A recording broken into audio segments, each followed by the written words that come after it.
Hey guys, so today I am super excited to introduce this episode to you. Me and BobbiJo got into a really amazing conversation about so many different things. We talked a lot heavily on shadow work, about, just creating the world that we all would, aspire to create and live in, that we want to live in.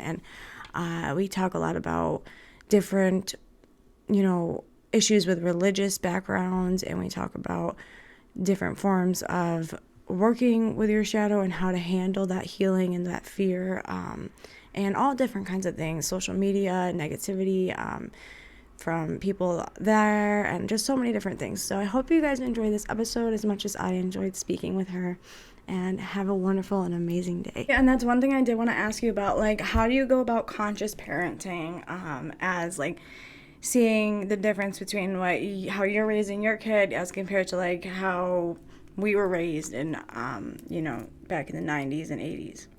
Oh man, my whole journey, I've had multiple awakenings, but my fourth awakening was a personality awakening, and it happened pretty quickly after my son was born. And part of it was the PPD, the postpartum depression, and a lot of it was testing all of my old generational traumas and like different traumas from my childhood that I hadn't healed, and they all just came right up to the surface. And I was like, holy shit.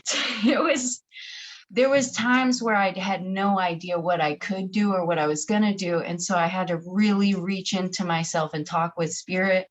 I had to really sit and talk with my team, and then I had to do a lot of inner child work, and that was like probably the hardest part, was having those deep dark combos. Oh, sorry. So I was just looking out the window as you were talking. I just saw, literally, it looked like a nightingale. It was like a white and black little tiny bird that was like going from tree, like from the branch to branch on the tree, literally right in front of my apartment. Like, and it was right as you were just talking, it just like showed up. And that literally looked just like the one that was, you were doing the reading, and you were like, I don't know what kind of bird this is, but it's a bird. And like, I just like, dude, it was the exact, it looked just like that. It's a nightingale, I think. Like,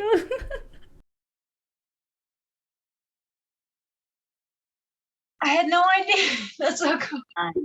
No, no, no. And so starting the inner child work and really just talking to my inner child and understanding what happened with her and within her, and how much I forgot about her, and how much I was underserving her to try to serve others for so long. And it was very connected to my abandonment traumas. It was connected to my betrayal traumas. Um, and it was heavily connected in a way I didn't know to my, I guess I could say it on here, I'm so used to saying SA, my sexual assaults as a child and then as a teenager. And just, I had never fully explained those stories. I had never even admitted to myself that that's what they were, to be honest. And that alone, just validating that and explaining that, helped me so much. And then what came up after was the anger. And I'm working on content pieces actually right now, because I got a question from somebody about like how to heal from SA. And I'm like, I'm still in the struggle, but here's what I got so far. You can only come from your place. You made a video about this earlier too. Like, you can research these things for lifetimes, especially like when we're talking about astrology and stuff like that. You can research that for lifetimes. So this one subject you can research forever. But I know there's a lot of anger, and I noticed it with a lot of my shadow work students. It's an anger that you don't feel valid in expressing. And it's like, bring that to the surface. I did some scream therapy. My eyes were bloodshot for days. I looked a mess. Somebody came out the woods, thought I was true crime. They thought they were going to get it on their video, but it was so healing. Just feeling the anger and being allowed to feel that anger. And I did it in my own safe space. That's a really great way. But there's so many different ones. For me, I'm purposely, and I'm trying to resist. I'm trying to do parenting style that doesn't involve spanking, but involves really talking and communicating feelings. So I name his feelings as he's having them. I go, I think you're feeling this way. I know you can't express your emotions. I know you don't know how to communicate, things like that. And the funniest thing, this was a couple months ago, and I got it on video. He could barely speak, and he was so mad because I wouldn't let him play outside. I wanted him to come inside to have dinner. And he looked right at me and he goes, "I'm mad." And I was so happy. And I think you understand that with Coda. Yeah. Yeah. Especially as Coda starts talking, you're going to see it because they don't know the words, but they know the feelings and understanding and they can't communicate it. And they're like, ah. And then literally just yesterday was such a crazy day. Just yesterday, I looked over at my son in his high chair, and he just like was drinking his bottle, and he looked to the right of him, and he goes, "No," like clear as day. And then I was like, "Coda, who are you talking to?" He goes, "Annie." I'm like, the ancestors like comes to my mind. I'm like, "Yo, what the fuck?" Like, oh, it's just crazy. What? When I was a kid, we used to go to this camp, and I was doing this inner child meditation yesterday, where it basically brought me back to this camp that we lived over the bridge. Well, we stayed over the bridge all summer, and my parents were the chefs at the actual camp that where there was like actual campers and stuff. And it was crazy because in the meditation, it was like I was back there, and so many different visuals and so many different like crazy things were happening in this inner child meditation. It was the one that you showed me through the shadow work course, and it was so powerful. I was amazed. Like I remember walking up to when I was a kid. I remember walking up to the bridge to go across it and meet go to the camp for the day.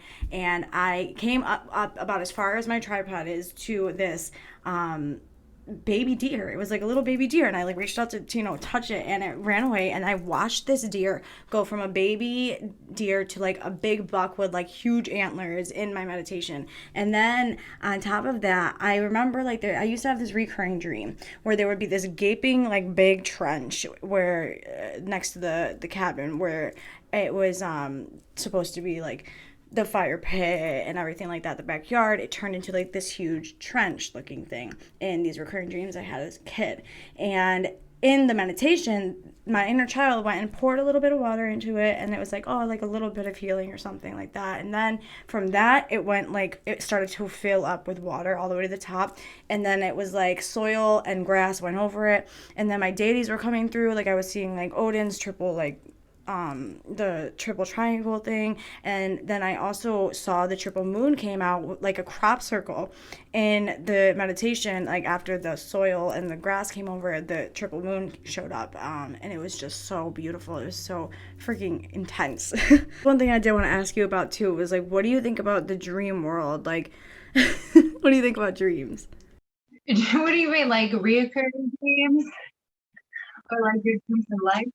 Like, do you think like they're timelines that we're going to, or other dimensions? Do you think they're just dreams? Are there messages in them? Like, what is your opinion on like what is happening up there?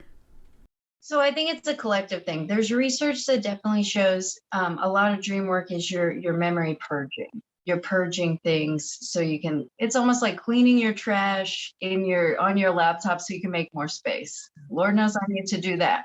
Um, but for me, the dreams that I remember, because I have dreams, but I don't often remember significant things about them.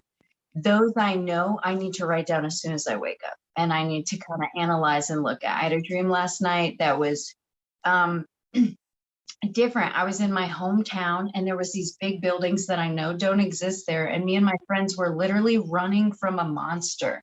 And in the dream, I know I looked at the monster. I know I saw the monster, but when I woke up, I can't remember what that monster looked like to save my life. And that's so interesting to me. So that's like a whole thing I need to interpret, and I'm going to talk to my guide teams, and I'm going to really meditate about. But I think it has a lot to do with my business. And one of my ancestors, great grandpa Robert, he keeps trying to talk to me, and I'm talking to him a little bit, but not enough because he's aggressive. And so I think it was just kind of his way of explaining to me how I got to run and move and keep moving within my business away from different things like that and keep protecting myself, you know? And so so for me, if you remember it, you should write that down. Like, but I don't know. I know there are like light workers who are dream travelers and who can do energy work within their dreams. Like there's light workers who can do energy work of like literally healing, and they can astral project and all that great stuff and go to other timelines and stuff. That actually reminds me of this dream that I had a few weeks back, and a video on TikTok triggered me to remember this pack of wolves that was like chasing me in my dreams and in my dream. And I remember, like, I saw a wolf on TikTok, and then like it made me remember the dream, and the wolves were chasing me, and I was able to like fly away because I started lucid dreaming when I was having these awful night terrors when I first got sober, and they put me on all these meds, and I was on an antipsychotic that was supposed to help me sleep, and it just caused really awful night terrors to the point where it was like Inception times a million, and it was terrifying. And I remember I started lucid dreaming because I had this dream where at this point I really think it might have been my ancestors trying to like wake me up, like, bitch, you need to start lucid dreaming. That's the point of these night terrors. And I remember, like, in the dream, I was living at my parents, and their house is across the street from like a grocery store. So in the dream, I looked up and seen this alien's face. I'll never forget the face.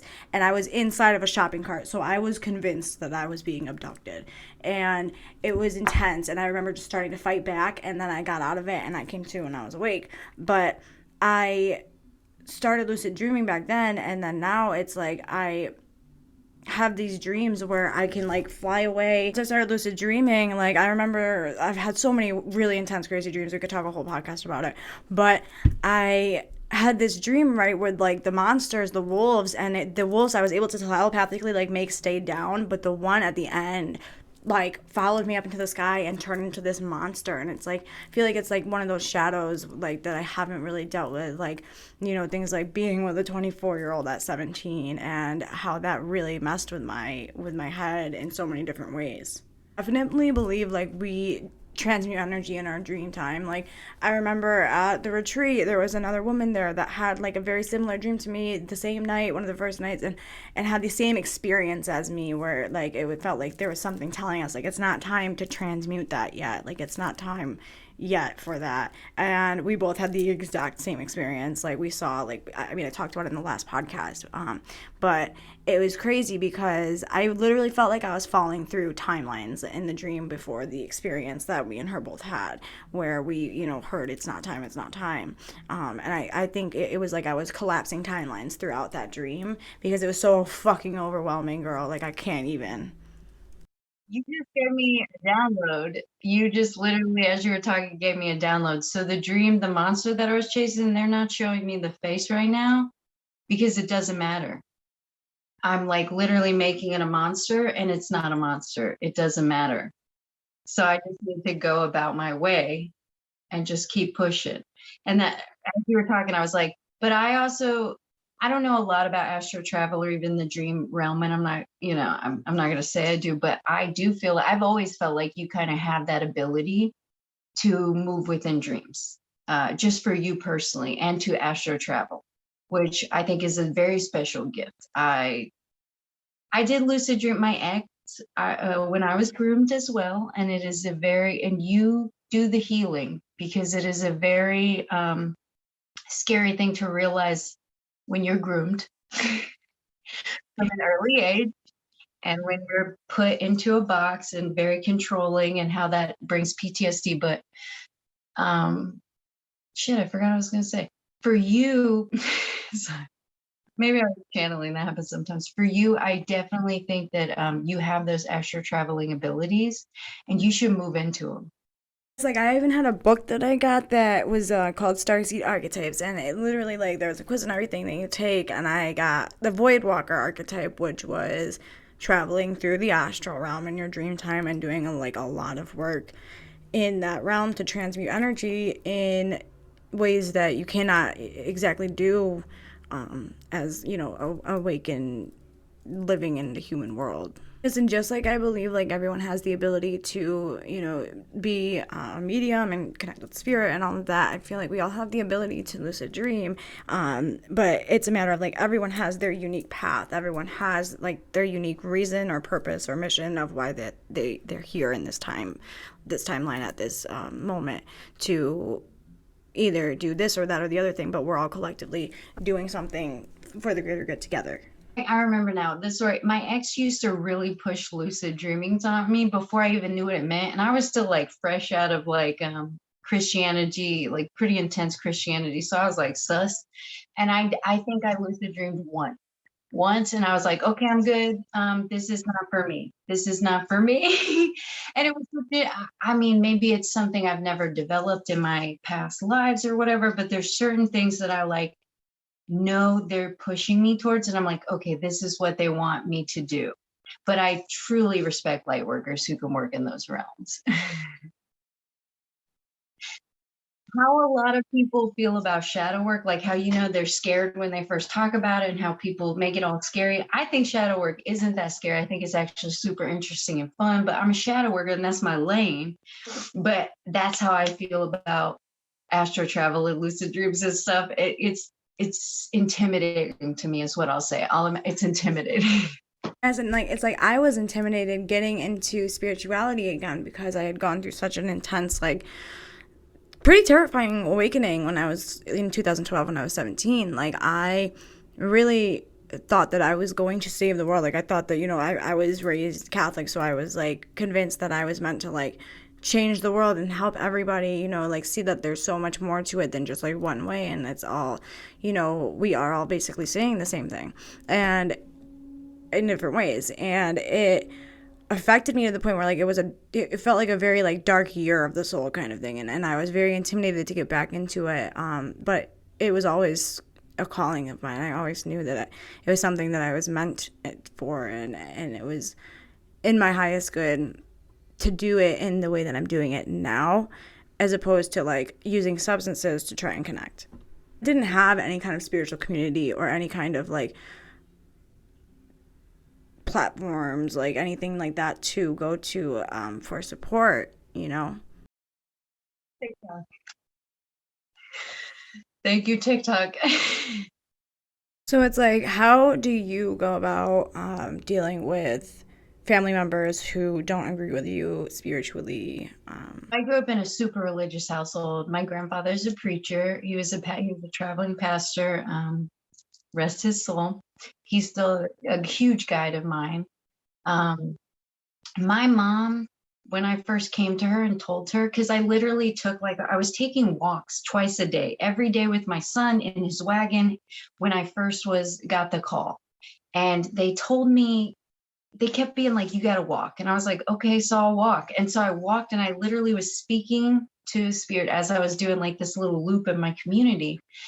And one day it was super foggy out and I was on a long stretch of the walk and just a murder of crows came down on me. They were everywhere. And I was like, and I stopped and I heard them clear as day. And they said, you're going to be they said, you're going to be a spiritual leader.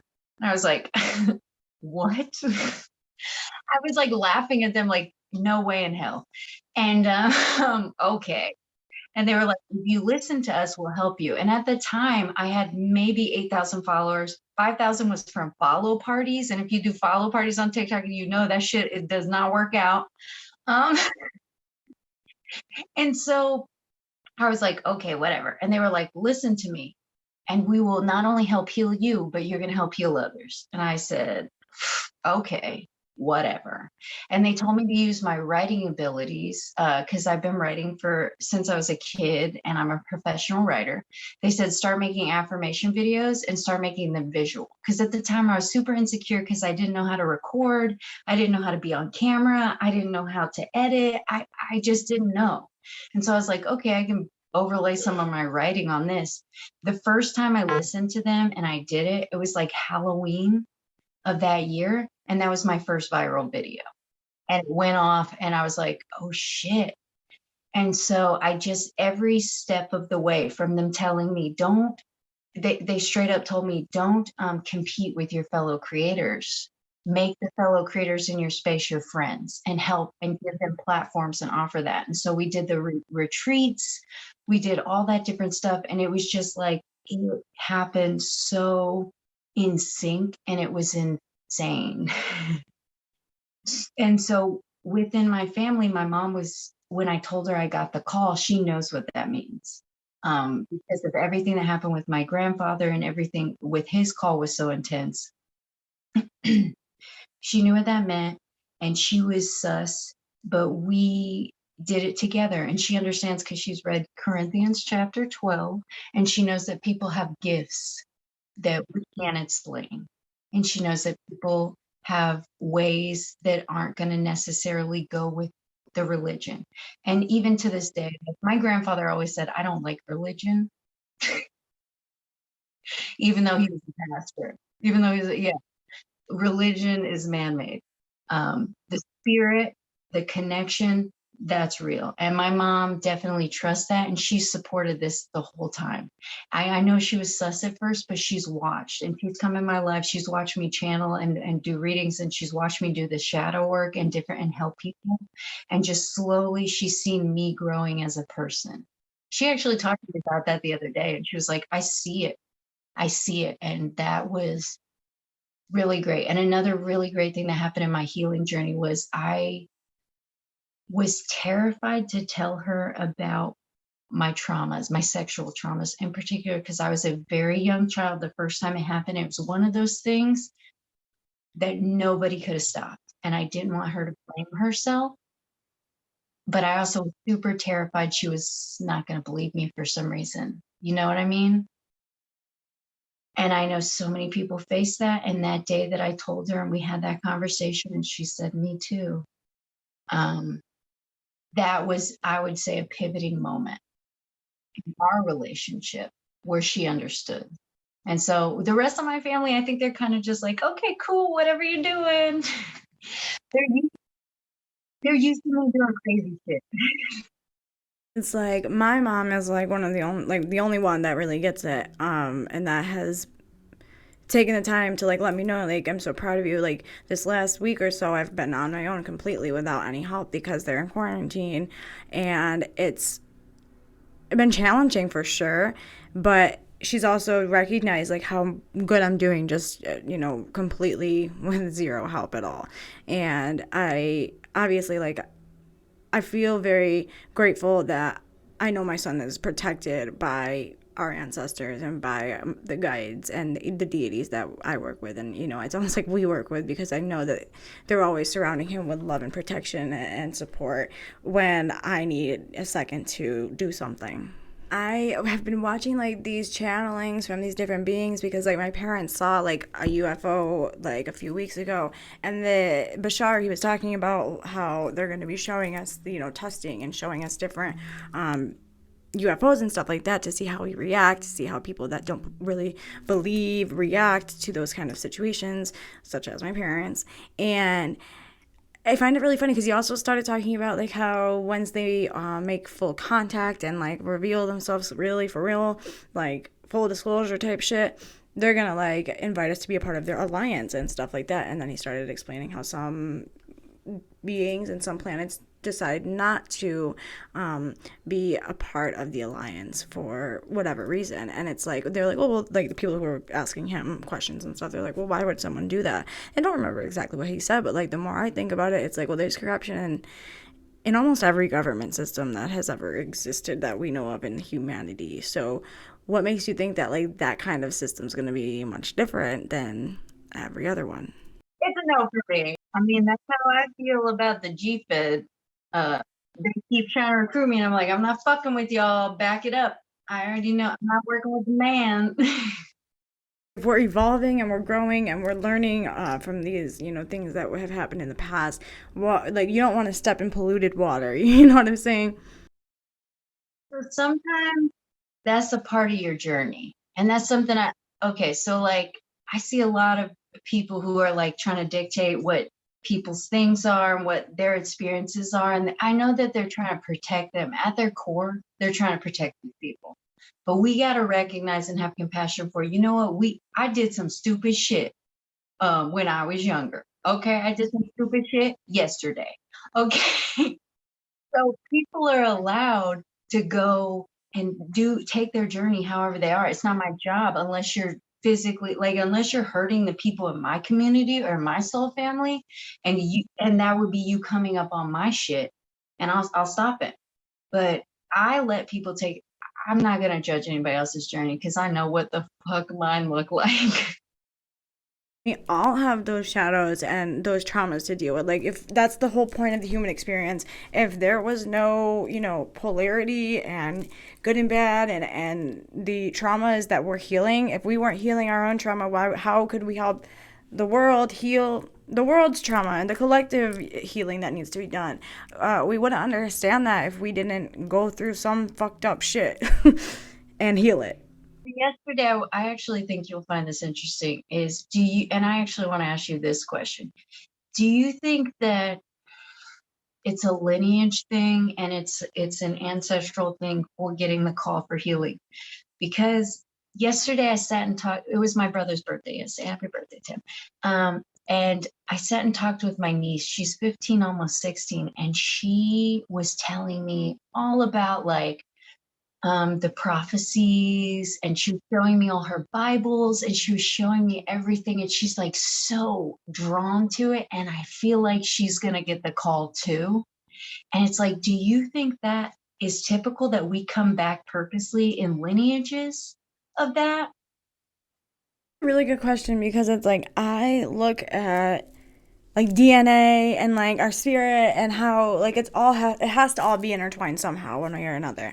And it's like, but we've had incarnations as, you know, obviously like in past lives as animals or other, you know, races or whatever, like, but our DNA is our DNA. So that's a really good question. But at the end of the day, I think that we incarnate where we incarnate to make it like the optimal learning experience and to have the most soul growth and the most evolution within our soul and within our spirit, and sometimes to learn the most difficult lessons because that's just what we signed up for, because we wanted to have that growth and understand on that level of like, I went through it, so now I truly understand it. And I think that like if you can incarnate, like the people that are incarnating now, or like, you know, like people that are your niece's age, incarnate at the time that they do with maybe someone that is a mentor that's going to be in their family, that you guys can work together for the healing of the, you know, the collective. And it's not just the black sheep doing it all on their own. Like we have people that are our age have done, because things are evolving a lot more now. So there's going to be more people coming into the world that are into this kind of stuff and that are actually questioning things and wanting to change or, you know, evolve the status quo. And I also can say that like I'm so grateful to have you in my life, because like you are an incredible mentor. Like this morning I was doing a reading for myself, and I got the Queen of Scrolls in my Akashic Tarot, and it was like every time I get that card it just makes me think of you, because it's like a woman who's a mentor and an author or like a teacher of some kind. So it was like, and it was so funny that that came out today, like when we're doing this podcast, because I really do feel like you are so much of like a big sister almost to me. Also have a sense that like everything is connected. Like we are, I mean, obviously everything's connected, but I feel like we are all here on a specific journey in the lineage we're in, because we wanted to learn something different than we learned last time, and we wanted to understand from a new perspective than last time. So I honestly think that like we could all have experienced every perspective at one point or another, because we are all source energy, we are all spirit. So I can tap into like an experience of, you know, an Andromedan, like who isn't myself and is living, you know, on the other side, and I can get downloads and information from them because, you know, I'm able to tap in because we are all one. So I definitely feel like we pick our specific lineage based on what we want to experience and heal for ourselves at that moment in time. You've given me such downloads, and so I love having this conversation because I feel like you're so open, and you're just, I'm the same way. I'm like, anything's possible for 5 minutes, and I'm going to do some research and I'm going to put things, but it's cool to be able to think like that. I believe the flat earthers for 5 minutes, and that, you know, um, but stuff like that. She came into my life, our lives, when our family was going through something and we really needed her. And she was the first grandbaby. And my grandmother passed very soon after she came into our lives. And it was just like, okay, now I'm starting to understand. That's cool. That's cool. I might write that down. My son, like, he was born a couple months after my grandpa passed away, and it's like I know my grandpa is with him. Everyone will always say how much he looked like him and stuff, and the blue eyes, which not a lot of people in our family have blue eyes, but my grandpa did, and his eyes like change color now. Like they're still blue when he wears blue, and green when he wears green. They're hazel. Like mine changed color, right? But I noticed like the other like maybe a month or two ago we were at my grandma's and he is rolling on the floor giggling his ass off, and I swear to God like my grandpa was there tickling him. Like I'm not, I don't, like he wouldn't stop like rolling around just laughing so hard. I'm like, yeah, grandpa's energy is definitely here, like playing with my son right now and his grandson, well, his great grandson, right? So it's just so cute. I think your niece is probably very, very blessed to have someone like you in her life, and to have the ability and the chance to like have somebody in their family to talk to about this that's not going to just like kind of listen and either disagree or just be like, all right, you woo woo woo. They don't understand it fully. There's so many parts of the DNA they haven't unlocked. And what's crazy is so many people were opposed to DNA type research and stuff when it first came out. It was just like anything in history that was significant. They just said, that's crazy, that's not real. And they're still unlocking so much of it. Like you can go in your DNA and find when cancer is supposed to start in you. Because there's literally like signifiers in that. And so the more you research, the research I'm seeing is our DNA really holds not, I believe our DNA holds past life traumas as well that we're supposed to heal in this world. But I know there's definitely research that shows our DNA holds overall collective and world traumas. A lot of stuff that like there's a lot of shit out there we didn't deal with and we haven't dealt with, especially within this country, because we're like baby country still, right? And so we shined and we were up on that pedestal shining, and now we're starting to be humbled again, is what I'll say. And we got to relook at it from a different perspective. But yes, DNA alone is so crazy because abandonment trails and betrayal wounds are two of the biggest, and I talk about it in my book, but there is significant research from Harvard University that shows abandonment trails and betrayal wounds are two of the biggest cuts you can make into a person. They usually, if it happens before 8 years old, it is more significant. And that is because for thousands of years, we were in packs of people. I know you've heard me say this, but let me say, for thousands of years, we were in packs of people who, if we got kicked out of our social circle, we were done. We were getting eaten. We were dying. We were alone. And so that lives in our DNA. But in today's society, that doesn't work anymore because we have to abandon. We have to leave. Betrayal happens all the time because we all have these learned survival tactics that we developed in childhood from our generational traumas, from our childhood traumas. And we, a lot of times, if you're not doing the shadow work to understand what the fuck's going on with you, you're just projecting onto everyone else. Listen, I did it for years. I just projected my shit out there. That's a good point. Like, I feel like that's what happened with like my relationships. It was like we would bounce it off of each other. Like we were like that's what a trauma bond is. It's like we project our projections onto each other and like bounce our shit off of each other without ever actually healing. We say we were gonna do like all these great things, but we never actually go anywhere. We just My last relationship, yeah. What did you develop from that? How much did you grow from that? it's not like it's a waste of time, because obviously like I wouldn't be where I'm at today without going through all of that. But at the same time, like I can see the difference between, spending time just doing nothing, watching TV, which leisurely activity is important for being human. You want to spend at least some time just relaxing, like, because I could have that addictive personality where I will like work my ass off and like always want to learn and always want to grow and always want to continue like doing something to better myself and to learn more. And it's just like, you have to take a break sometimes, like, and that's why I made that video about like spiritual addiction, because it's like we all have not everyone has an addictive personality, but you can be addicted to literally anything. And that's like another reason like I did my shadow work course, is because I'm getting started, like, and I'm going to get it launched. I want to help people in that area of like having that need to either keep scrolling or keep eating or keep drinking or whatever it is that our brain is craving more of. Especially if you have neurodiversities, because like my brain is developed to go in cycles and it's developed to go fast and to recognize patterns and stuff like that. So usually it helped me so much when I was a corporate, I'm not going to say the word, but when I was a corporate, let's say lackey, I was a lackey in the corporate world because I could sit there for 14 hours and not eat and not drink and just focus and focus and just like problem solve, problem solve. But I didn't realize that that was all about it. I wasn't even following my own dream. I was following affection from people.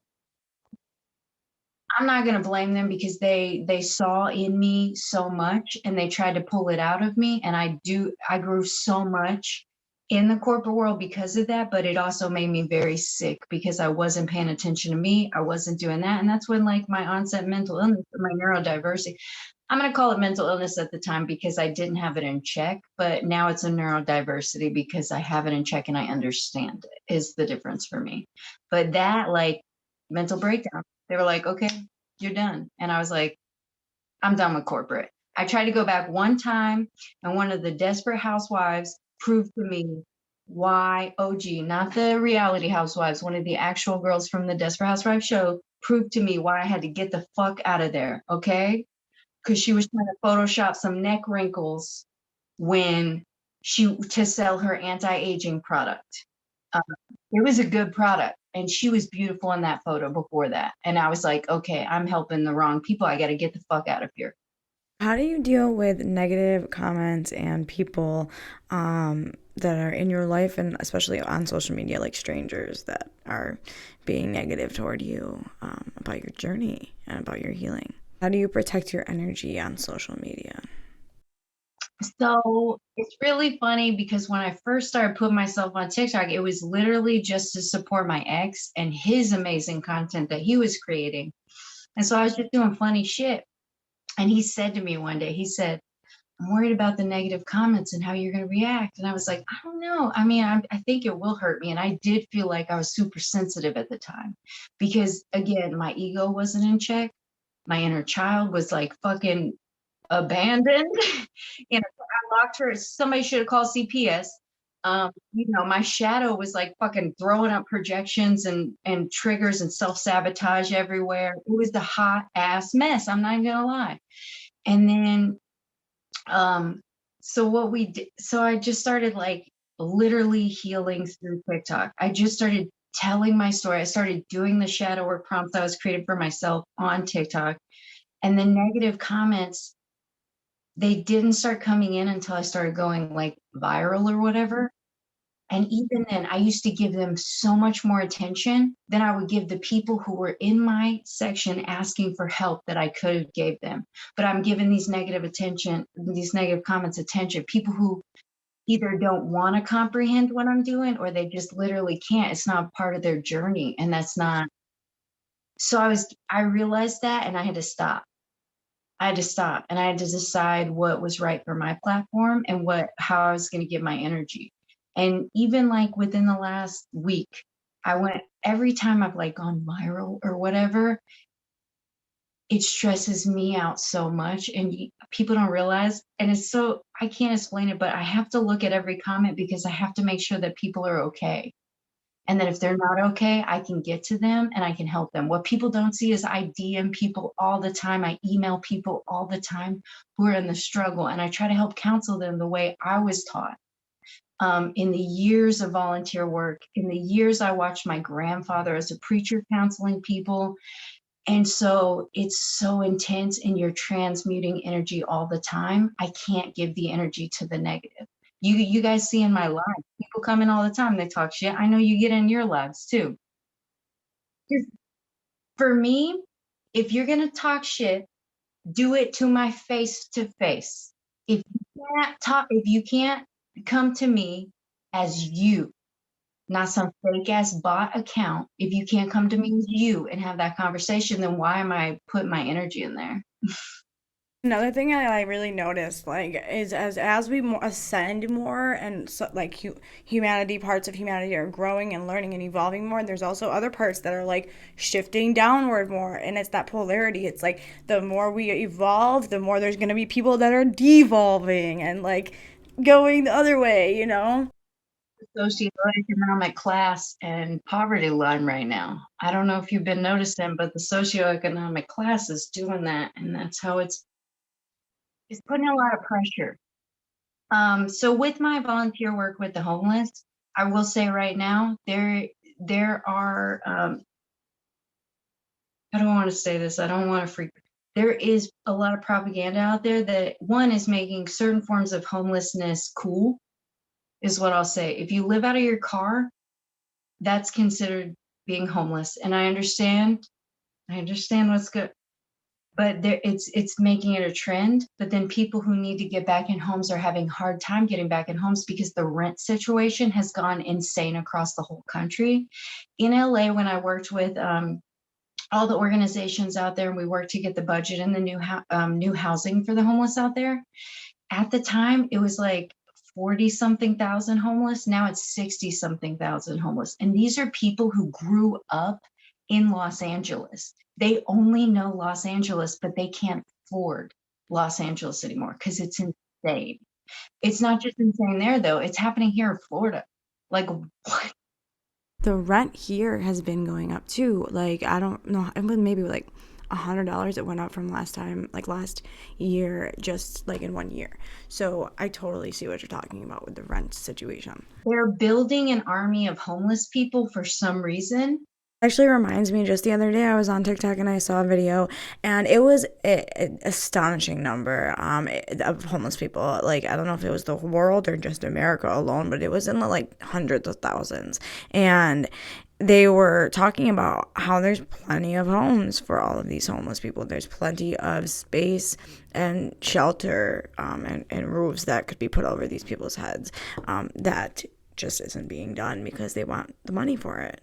And it's like that's what really gets me, is that there is just so much, like, of there's more than enough to go around for everybody that is in need. And everybody that thinks that they need to live in lack or scarcity, and that that there isn't enough, when in reality there's more than enough. And it's like, what are we gonna, like, that's what my issue was. It was like I felt like I had to help everybody because no one was actually doing anything to make a fucking difference, and I thought I had to take it on by myself. And thankfully now I see that I don't, and that there's millions of people that are going to help me, in the soul family and beyond. So it's like full of gratitude for that. But for me, it's like I want to see real change, and that's why I'm doing things like as small as just doing the donations, every month for my live readings and stuff. And now I'm gonna do like homeless people. I swear, like the next month I'm gonna do some homeless shelters that I find, because I really think that's so important, and it's ridiculous how many people are without homes. Listen, um, I'm getting there. Let me get my board certification in psychology. Let me get there. But I do want to write a book that is all about advocation, and I want to give a voice to all the amazing volunteers and advocates who are leaders in this community who I've met and who I think should have a voice. And I want to teach people how you got to just go in your community, start in your community.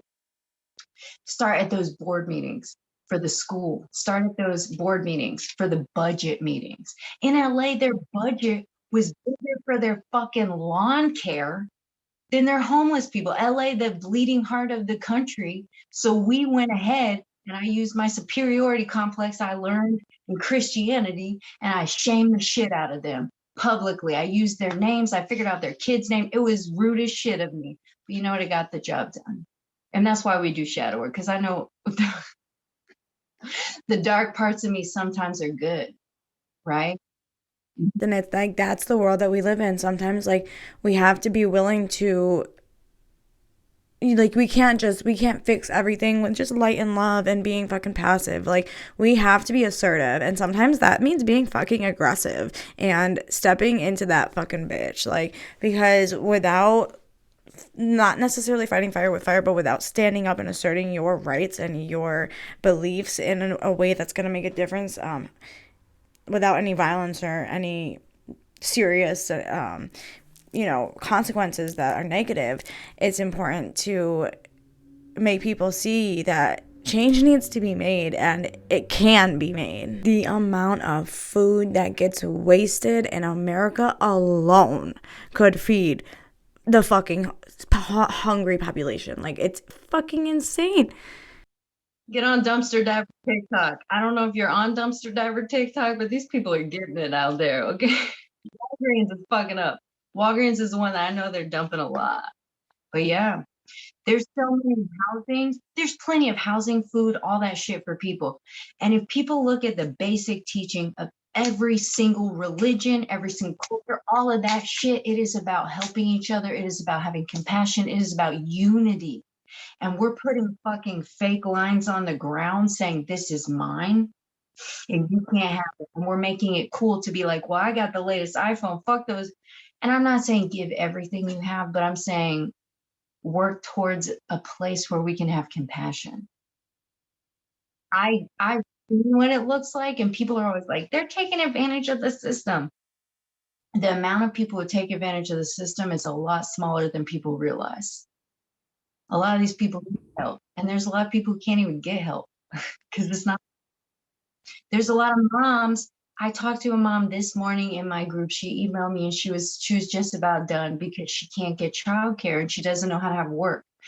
I was sitting in my son's school yesterday in tears because the cost doubled and I can't get back on the government assistance to help with that.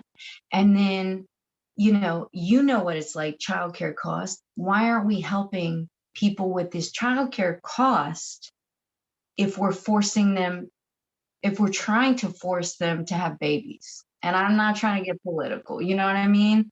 But we have the ability to help people, as you're saying, but what is the reason why that we're not making the choice? And I think a lot of that has to do with ego.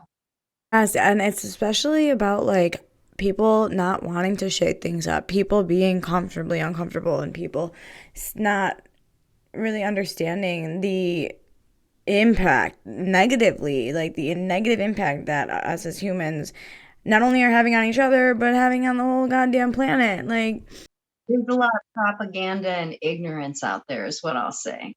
Be careful. Propaganda isn't just for um, the early 1900s, it's everywhere. the religion thing, it's like, I swear, I when I was a little girl, I would look at everything that I was being taught in, the Catholic Church and shit, and it was like, I didn't resonate with it like that. Like, I resonated with being a good person, but for me, like, it didn't make sense that a god was that God, my creator, whoever the fuck, was going to like destroy me because I didn't go to church that Sunday, like, and let me burn for eternity because I didn't go to a fucking church that, Holy Thursday or Day of Obligation or whatever, like. And it really, like, for me when I was a kid, I would think that same thing, like, every religion, like every single person, what I would think is like every single person has a different like spirituality now that I realize. But I was thinking back then, like, religion, like personal religion, because like I was very uneducated in spirituality and the difference and all of that. I just was raised to believe one thing. And I would think like there's no possible way that every single person has the exact same perspective that's sitting at this church right now. Like, there's no way that all of us believe exactly every single thing in that goddamn Bible. I don't care. And I thought about this stuff as, a teenager, like a young teenager. And I still think like that. And it's like we all have something to offer if we're willing to listen to each other, if we're willing to learn from each other, and if we're willing to grow and evolve with each other. So it's important to lead by example, to understand that, like, they're not going to see it from our perspective until they want to, or until they choose to look at it from our perspective and look at it from a new light, because no one can make you see that. You have to turn the light on, like. What's the most challenging thing that you have worked through in the last year or two? What is the, most intense or difficult shadow that you have dealt with? Oh, do I want to talk about this? Yeah, let's talk about it. Um, Heartbreak. So in 2020, I had a partner who I was just setting myself on fire to keep warm. And part of it was me because I wasn't taking care of me. I wasn't doing me. And I couldn't even, we both had major communication issues, and I didn't have the ability to communicate my needs to him. And he didn't have the ability to communicate his needs to me. So we literally, all of our childhood traumas, now that I'm looking at it, interlocked.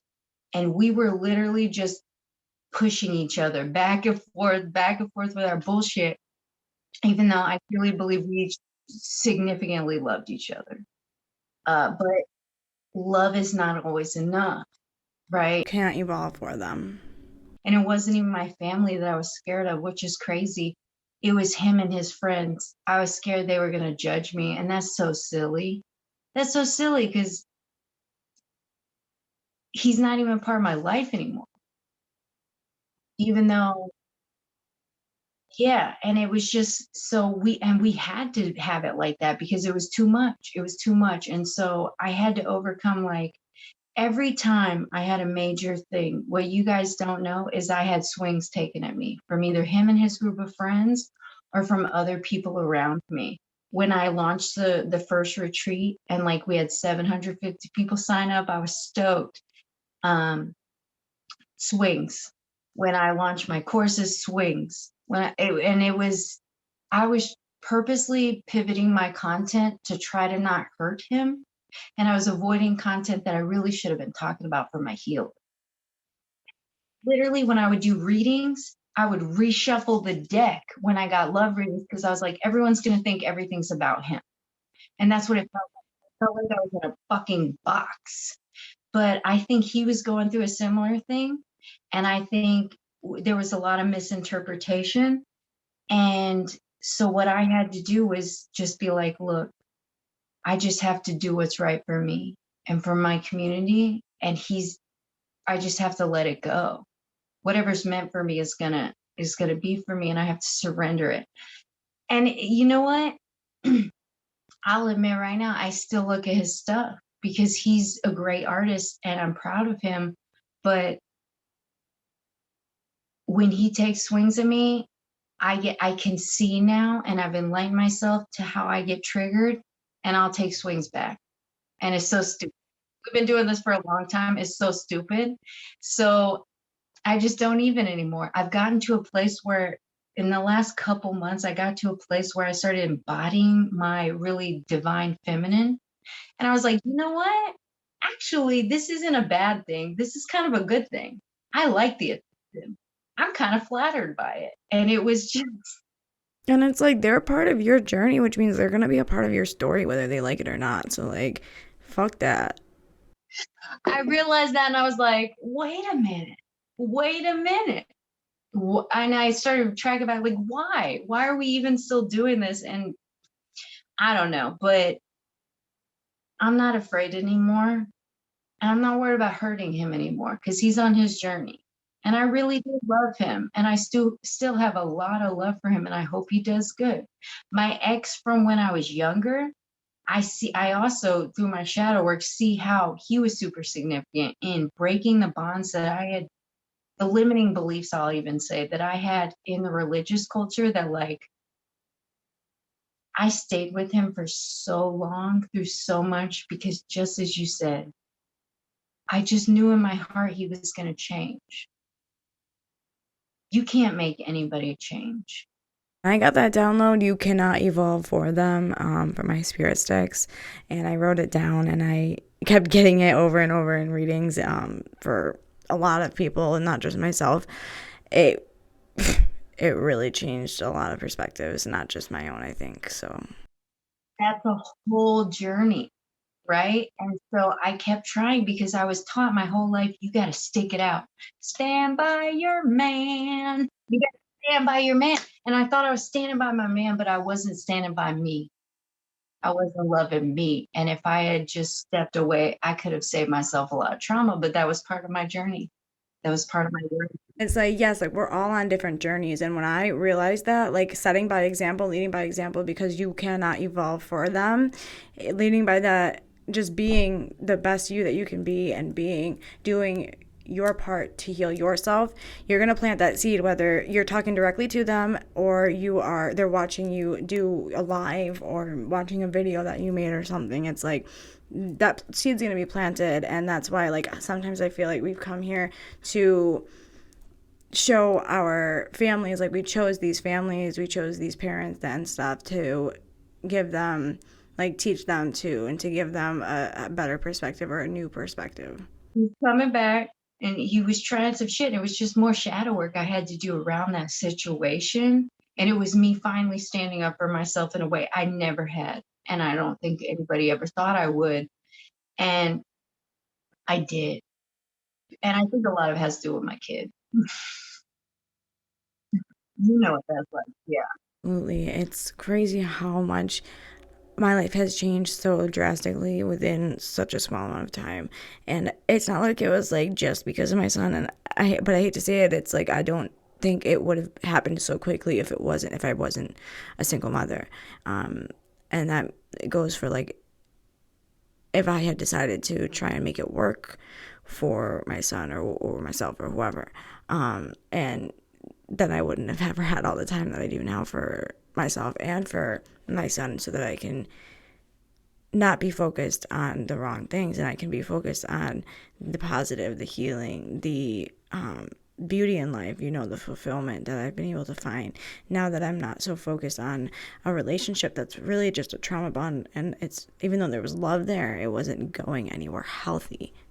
It's like without my son, I would probably still be in the same cycles, getting taught the same fucking lessons, because he was like that Kickstarter. He was like the push I needed to find that self-love again and find that healing and the willpower and the willingness to put the work in and do the healing and actually want to evolve on a way deeper level and a way more quicker level than ever before. And it really does feel as if though I've found my purpose. I've found my full, like my fulfillment and my passion, and that my purpose, my multiple purposes lies within that passion and that fulfillment. So another question I have, what do you feel is your purpose or purposes? Like, what do you feel is the reason that you came to this planet? So what is the movie? What is that movie? The kids movie. You know what I'm talking about? The Disney movie Soul. Have you seen Soul? Yeah, you have. You have a child. So there's this moment in Soul where, hold on, let me say this before I forget. Both of my exes, I was meant to know, and I was meant to grow, and I was meant to evolve from. I do not hold hate in my heart, but I will not back down from who I am, and I will not change who I am to please others anymore. I did it for so long. No more censoring ourselves. Yeah, so thought for. Okay. So Soul, there's those moments where he's like playing and he's like really in his zone. For me, when I can sit and write and do research, like I read a lot of clinical studies and shit, and in my professional life, I did it for cannabis. I did it for the cannabis community for a long time. I only have one cannabis client left because I've been backing it off so I can go in the spiritual community. But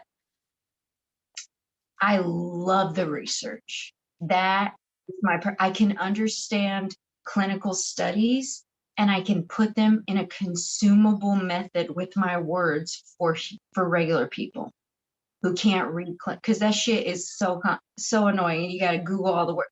You got to figure shit out. But I love that process. I love helping others. I love when we're in the breath work and I get to fucking help transmute energy for people. I love doing shadow work courses. Excuse me. I love when I'm doing my shadow work courses, and you've seen it, when all those people are giving their energy and we're all sharing together, right? We're all saying like, this is my trauma. This is who I am. This is my darkness. I can sit there and absorb that and validate them in a way that I never got to be validated. You know what? I do got a savior complex, but I am so much happier in my savior complex than I was in my fucking superiority complex, where I did everything everyone did because they weren't like me. And I took it personal that they weren't like me. I don't think like that anymore. And it took me so long to get there because I was programmed so hard like, this is the only one true religion. This is the only one true God. This is the only one true path. And so that's what my purpose is for me. Just researching, putting things together. I use my creativity, designing. I love when I like get to write the affirmations. Writing this book was so hard, especially the chapters, especially the heartbreak chapter, because I fucking wrote the shit out of that. I did way too much. Um,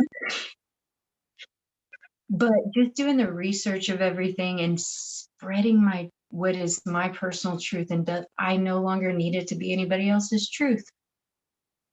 For so long, I needed to be everybody else's truth. I think you know, yeah, you know what that feels like. Yeah, and it's like I realized all these people that I'm trying to convince to like see what I see and understand what I understand, that it's so much more complex than a single way to go about morality and, the afterworld, the afterlife, and stuff. There's so much more to it than we can ever possibly comprehend or put into our language of, human. Like, there's so much more depth to it than what this human or this group of humans thinks about it. I had to learn that, like, I can't force them to see it my way by beating a dead horse or telling somebody the way that I see it. Because if they don't see it, they're not going to see it. Like, it's like one of those optical illusions. I literally saw one the other day. Maybe it was last night. I saw this one, and it was supposedly like a demon and a dog in like one thing. And I only saw the dog. I couldn't see the demon. But a lot of people were saying that, like, if you can see the dog, you can't see the demon. But if you can see the demon, you can't see the dog. And some people said, like, oh shit, I see the demon now or whatever. But I couldn't. And I mean, I tried for a minute to see that demon, and I just couldn't not see it. And obviously that's the reason. And I'd rather see the dog than the demon. And because obviously that means I'm in a higher vibrational state than looking and seeing the negative. I'm seeing the positive aspects. We all have the ability to be way showers, and that's a type of light worker. And that is exactly what you just described. You just live your life and you show the way.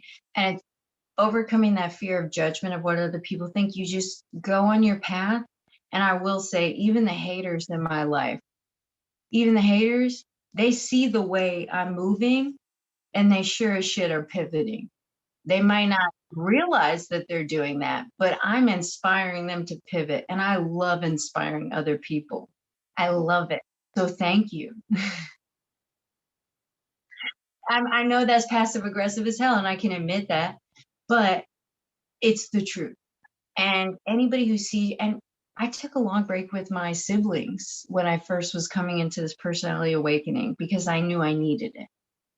And I knew we needed it. And people who are meant to be in your life, I promise you they'll come back. We don't have to hold people anymore. It's like I don't have to convince you that I'm amazing. Like, I don't have to beg or plead for anyone. And I'm not, like, I did do that. I was very low, like, on my self-love. I didn't know how to love myself, and I just looked for it in everyone else.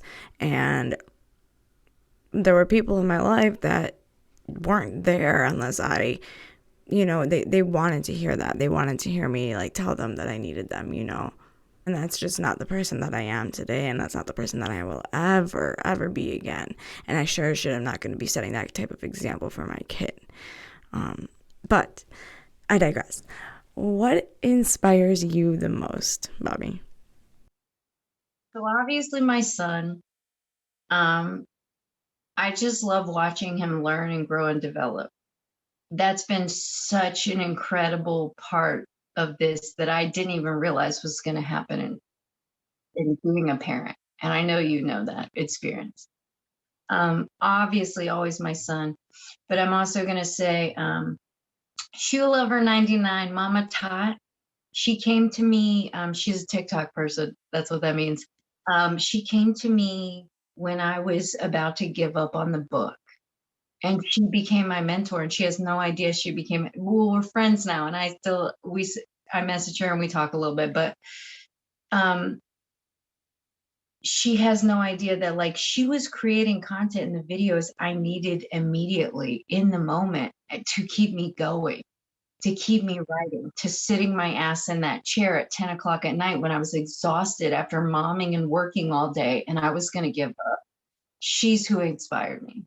And then obviously Taylor Swift, don't judge me, y'all. But that girl is with me every single day. She released an album. She released Evermore the day of my breakup, and it was what I needed. But also the Soul Family. I was feeling so low on Monday, and I just felt a lot on my energy because that video went viral, and I was like, holy shit, I didn't mean it to go. But okay, thank you. And I was just feeling lost, and I told them, and I like explained it to them, and I always forget that you guys are there too for me. And I don't know how to hold space and lean on people, and that's what I was doing. And within a day, I felt so much better because people were sending me protection, energy, all that different stuff, and I felt it. And I was like, okay, we're good. Steady the course. Let's go. All of you guys' stories that I hear in the shadow work courses, your story is incredible. You have to share your story, Andre. You know that. And you will. In your time, you will. Do not put a time limit on that. But there's so many people out here, you don't understand. These stories are pure value. It's pure gold, because the more we all communicate and say, hey, I'm kind of like this too. Hey, I'm kind of like this too. We are validating, especially the dark parts of ourselves that nobody talks about, because Instagram is picture perfect. It's Photoshop perfect. But that's what TikTok is about. TikTok is not Photoshop perfect. It's fucking real. And that's why people love it. Yeah, like I am all about transparency, and it's like I don't know how to be anything other than authentic at this point. Like if I'm living my truth, I'm living my fucking truth. And you can love me or you can hate me, but I'm still gonna live my fucking truth. That's why they wanted to ban it. That's why they were trying to get rid of it. Yes, that's why I downloaded it. That's literally why I downloaded it. I did not like it. Like I was like, what the fuck is this shit? Like I don't know dances and shit. Like it looks stupid as shit to me. I made fun of it so hard. I apologize. Yeah, wanted nothing to do with it. Like and then I I downloaded it when they were saying they were gonna ban it, and you can only get it like you could only have it if you downloaded it now. You wouldn't be able to download it once they banned it, but if you had it once they banned it, you could keep it, whatever. It might have been even a ploy to get people to fucking download it, I don't know. But yeah, and then I started like just posting videos of my son. Like, and you know, like I didn't really like go on it until I realized there was this like a community for artists, and I started with the paintings and doing like, you know, fluid artwork and stuff, because like I knew that I wanted to make content ever since like YouTube. Like I wanted to have a YouTube years ago, and then it just wasn't the time. And I really wanted to be able to share something with people. And it's like I don't like the fact that like you're supposed to have like a niche or whatever, because it's like I am very like eccentric. I am a lot of different things, very neurodivergent. I have a lot of interests. And I started off with the paintings and stuff because that's what I was into at the time. And I, you know, that slowly got me into learning about how the spiritual community that existed on TikTok, and that there was a place for me and for what I had to say. And that is such a beautiful experience. Like even when I was in like this meeting that I started to go to, because it was like Buddhist and meditation based and stuff, when I was in recovery, there was a girl there that like she's an incredible yogi. Like she does incredible yoga. She can do the headstands and all that. But when she first got sober, she would talk about how like when I met her, she would talk about when she first got sober how she got into yoga, but that also became an addiction. She pulled like both of her hamstrings and still was going and doing yoga like every day. And that really like stuck out to me because I noticed now I'm starting to fill my time with a little bit of an addiction to like working and researching and learning and evolving and ascending and becoming my highest self and all of that. That's all really great, but it's also all really good and fun until you burn out. And that's where you have to find that balance, and you have to find like I've realized like personally I have had to like limit myself on time I spend in certain like doing certain things, such as like a live or whatever the case may be, working on researching this, that, or the third, or making videos, making content can definitely be another one that I spend way too much time on. And then I have myself overwhelmed and overthinking things, like I'm not getting enough done because I'm spending too much time on one thing or the other. And then I'm up late it's a bad cycle. So you have to find balance and make yourself like maybe a to-do list of things that you want to get done in the day, and don't overwhelm yourself with wanting to get things that you should be like expanding over a time period of weeks or months within a day or two. It moves. And I know you see it. When you're addicted to one thing, I was addicted to food, and then I was addicted to this, and I was addicted to that. And you have to recognize, oh shit, my addictive personality is moving because I didn't get to the root of it yet.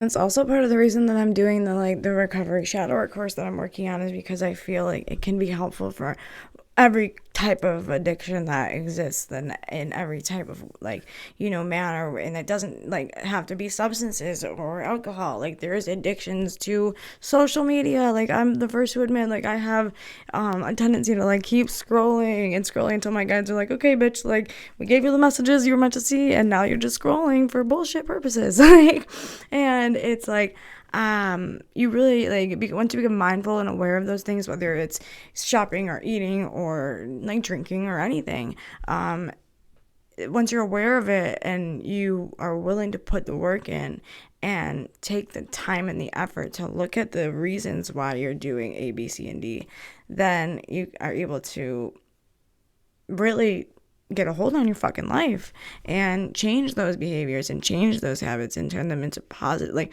create new, not even turning those, like getting rid of those past bullshit habits and really taking a hold of your life and creating new and beautiful habits, like waking up at 6 a.m. and stuff like that. Oh yeah, my guys are the same way. I'll be scrolling and they'll be like, girl, you got so much to do. Why don't you go do it? Why don't you go eat some frogs or whatever? Okay, the last couple of questions I have is, if you had the entire world's attention for 30 seconds or so, what would you say? Oh my God, that's terrifying. That's terrifying. Oh, no, but I see what you're saying. That's a really good question. That's really good. And that shit on Dolores Cannon on my Facebook, it showed up like right after I like launched the podcast. I was like, this is going in the list. People should say that to people in interviews. You'll know all about the corporation. What would your corporation do if you had anyway? Um, if I had 30 seconds, I would probably say, because my most significant trauma lived in the beauty matrix for so long. For so long. As I went through like my weight loss journey, my recovery journey from my eating disorders, all that different stuff. I would say exactly what I said yesterday in my comment. You should be the only person validating you, from your beauty to your experience to your purpose to all that different stuff. Because if you give somebody else the right to validate you, even when they love you and they're at a great spot, they're always going to get at a low spot. And they're always going to be in a position where they're going to take swings. And I know, because I've done that to people. I felt low and I took swings unnecessary. So you got to validate you, and you can't give that right to anybody else. There's only one vote, and it has to be your vote. And that's such a difficult journey. It is so difficult, but it's worth it. I let it. Goodness. I let so many people in the world validate me and then invalidate me when I wasn't perfect, when I wasn't enough, when I communicated my needs and my realness, and they betrayed me with it. So that's why I have to validate me now. And I'm very protective over that. And when I start to wane in that, I have to do the work. And I know I have to do the work. That's so true. It's like I'm like, am I getting ready in the morning because it makes me feel good to get like pretty and do my makeup, or am I doing it because like I feel like I need to? And I have that beauty matrix question come up in my mind so much. And it's like when we allow others to have that power of whether or not like we feel good about ourselves because of how they feel about us, that like really can affect our self love, our confidence, our ability to know the difference between what I like and what I like for the wrong reasons, or what I'm doing for my happiness or for some other reason than what brings me happiness, you know? Am I posting this content because I want to go viral or because I actually want to help people? That's a big one I've been seeing lately. And I actually was listening to something the other day, and it's like, are we like, we are on there just doing our own like work and sharing it with the world. Like we are all there doing the healing for ourselves too. Like it's not, yes, it's to help people, but in order to help people we have to help ourselves. Like we can't do one without the other. Like you have to heal yourself in order to be able to be that for someone else, to be that kind of you know, rock or mentor or leader of some sort, spiritually or otherwise, for the people that you're creating content for. And in order to do that, you have to really put the work in. You have to actually do what you're making content about doing. Stand in your power and know who you are. I get imposter syndrome. I've been doing this for over a year, whatever. Stand in your value and remind yourself who you are, right? Remind yourself how far you come and how much work you put in. Don't let anybody else invalidate your value. And nobody gets to decide how valuable you are or not. You decide that. And that's by knowing you, all of you. That's difficult. It sounds easy as difficult. And it's not. Well, I mean, I don't want to say it's not easy. It can be easy if you program your mind to see it as an adventure. I try to see myself as a researcher just watching every fucking thing going on. And when I take myself out and I see myself as a researcher, like, what the fuck is going on? That helps a lot. I don't take things as personally as I used to. So, how did you overcome the bullying and all of the stuff that you went through, and the fear of like actually sharing your story, actually doing it, actually putting your story out there on a book for the world? There was so much fear and there's still fear because I'm like sending this book out and I'm like, dude, I'm an imposter, but I know I put the work into this book. This isn't just some shit I made in a weekend. This is like I researched clinical studies. I read other people's works of art. I put my foot in this shit. I put my whole body in this shit, my soul in this shit. And then I put my stories of my own bullying history, of my own bullshit, of my own, like, I literally would set people up to fail. That was one of my shadows, was I would require them to be perfect. And then I required to be even more perfect. I would put them on pedestals. I would set them up to fail. But you know what, people were, and that's because I was putting myself on a pedestal. I wasn't allowed to be human for me. And so for me, you know what? It was just pushing through. It was trusting my guide team when they said it's time to do this or look this way. And it was, I would say, trusting the process of the fear. you have that fear. And like I say, it can make you smaller, it can make you tall. I had to push through it. I had a long weekend where after I had an editor rip me a new asshole on this book. People don't realize. Because I tried to take, at the last minute, I got really scared and I tried to take a lot of the shadow shit out because I talk a lot of shit, especially in chapter 13 about a certain young lady. I let my shadow go. I let her write and I try to take it out. And this editor ripped me a new asshole. And he's like, how are you going to say you're a shadow worker and try to show them shadow? You're not showing your shadow. Like, show them that you're a bitch. Show them that you're a fucking bitch and you don't give a shit. And he pushed me, and he was a really great friend in that moment. And he was right. I'm allowed to express, I'm allowed to be a bitch. I'm allowed to be a monster. Okay. Whatever. Call me whatever you need to call me, but that's fine. It's worth expressing the truth. For you, if you're holding that fear in you, it's worth expressing the truth, and nobody's going to give a shit about any spelling errors or any of that. I have 14 spelling errors in this that Amazon told me about, and it took everything in me. It took everything in me not to go back and fix it. But I said, you know what? I'm perfectly imperfect, and I'm tired of being perfect. I'm not going to go back and like deal with people. I always deal with like my designer again and stuff, and I was like, no, this isn't. What's really funny though is, so the pages on the print, I had the China print and that didn't work out because it's still lost in custom, whatever the fuck. But the new print, they fucked up the pages where I let my shadow selves go. That is so interesting. Oh my God, that's crazy. On the print, that is super interesting. And so I have to put a disclaimer in there and put those pages perfect on a website. But we'll see. I was like, damn. Spirit's like, here, you want to mess with these pages? We'll show you how to mess with these pages. They're everywhere. So my phone is dying, so I just want to wrap this up with a couple more questions.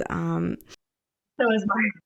So what like was the very first thing that you ever experienced, like that you were like, oh shit, like I'm spiritually connected, like I'm gifted, like as a kid, like if you had any like very first memories or most intense memories of experiencing your abilities, what was it? There was a lot, but my most significant one, and when I was like, oh hell no, let's shut this shit down, was 9/11. So after 9/11, I would wake up in the middle of the night, and I lived on a 2-story building, and my room was on the second story, and there was a second story, and there was a window right there. And I would see children putting their faces and hands up against the window when I would wake up. And it terrified the shit out of me. And I was like, what the fuck is going on? And I inherently knew those were children looking for their parents in their dreams. And it scared the living shit out of me. And I wasn't ready. And I would sleep in the living room. And it took weeks for my parents to get me to a place to where I could feel comfortable again. And that was when I did some stupid shit in a graveyard that I won't even tell you about, but it was so stupid that I got a dark entity on me for a long time. And my mom helped me get it out with a Bible, actually. But yeah, and we all make mistakes, but When I was younger, I played with a Ouija board once, and like we thought we knew what we were doing, and we didn't. that was when I shut it down. Yeah, we make mistakes. That's part of the journey. Last question. What does spiritual evolution mean to you? For me, it is realizing that we are all saying the same shit with different words, almost. We're so close. And I think we all kind of want the same thing. But it's also allowing us to kind of intermingle. And that's what I do in my practice. I know that I intermingle a bunch of different spiritual practices and ideas and cultures and stuff. But I think if we all come together and kind of intermingle, and we can find real solutions. And for me, one of my biggest goals in this lifetime is to discover the energy plane in a real scientific fucking metric way, that we can say energy is real, because my whole life I felt energy and I didn't know what I was feeling and it drove me crazy. And then once I was crazy, I was like, okay, but it's still here and I know it exists. All right, guys, I hope that you guys enjoyed that. It's an amazing experience to share these ideas, not only just with one other person that I am, able to connect with on such a deep level and really just enjoy speaking with, but also to share all of this stuff with you guys and to get your guys' feedback on how this affects you and how this helps in your journey. So I really hope you guys have an incredible day, and I'll see you next time.